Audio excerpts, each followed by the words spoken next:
Trabajemos ahora con esta expresión y le buscaremos una expresión equivalente que se escriba en términos de un único logaritmo.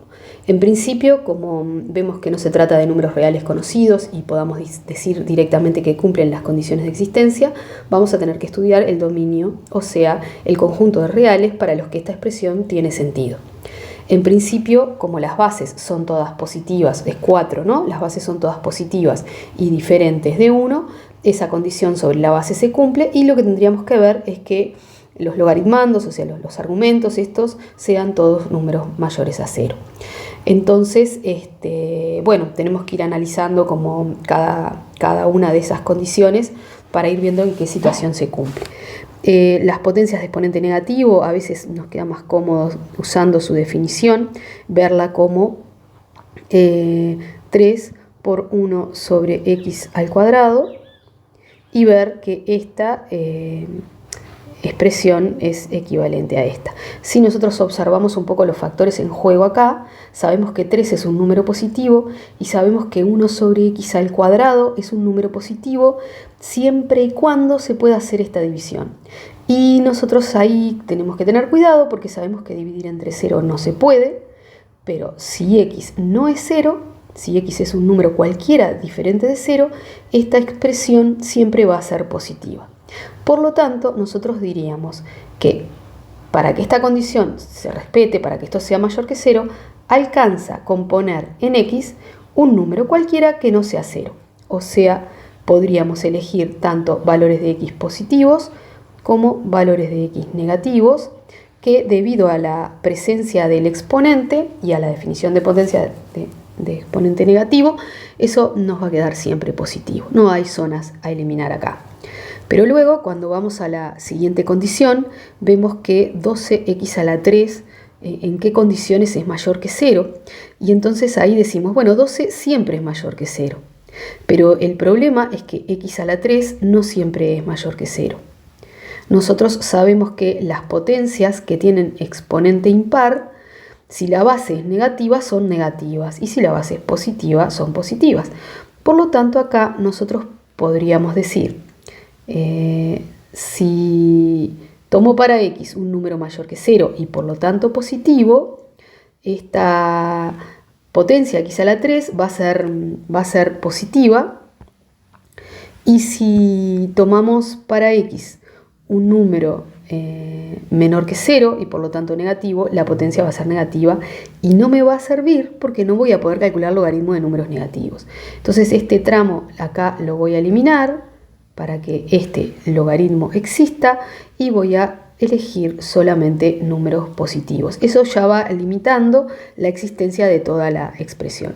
Y acá nos pasa algo similar porque, bueno, 1 es un número positivo, 3 también lo es, y x, bueno, si x es positivo, todo este cociente va a dar positivo, pero si x es negativo, todo el cociente va a dar negativo. Entonces en realidad tengo las mismas condiciones para existir que en el ejemplo anterior.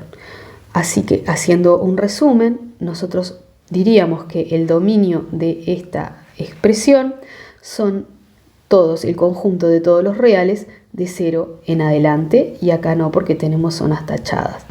Así que el dominio es el intervalo 0 más infinito.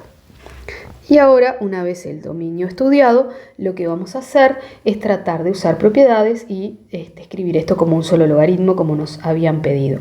En principio acá hay una suma, o sea que pondríamos como logaritmo en base 4 de 3x a la menos 2 por 12x a la 3.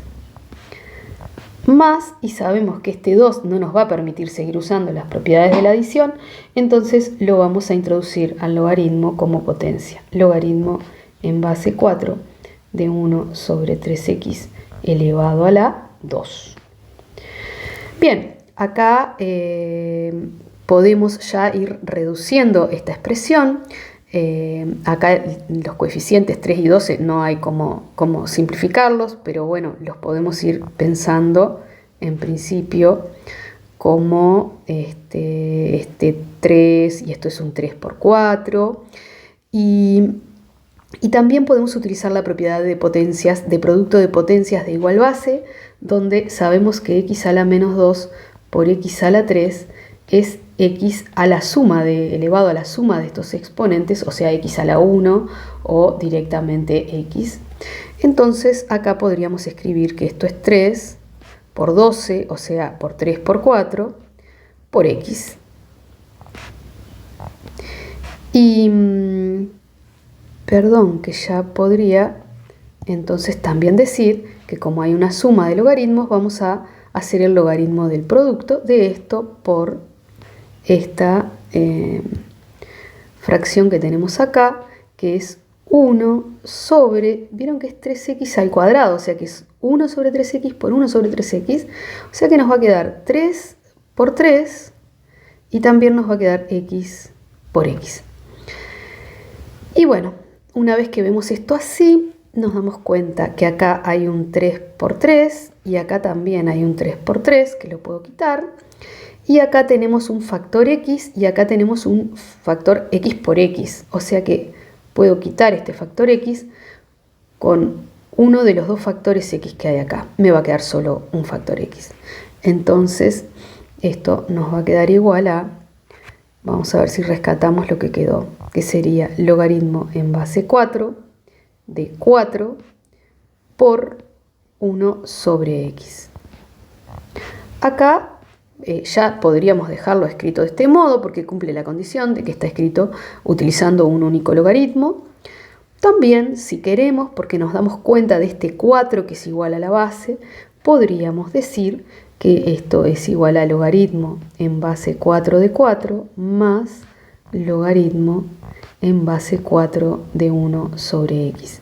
Y el logaritmo en base 4 de 4 es 1 más logaritmo en base 4 de 1 sobre x. Y podríamos decir que esta es una expresión que es igual a la primera, pero que está expresada mediante el uso de un único logaritmo. Otra cosa súper importante es que digamos acá que el dominio para esta, acá me había faltado cerrar, para esta expresión es el conjunto de reales desde 0 a más infinito.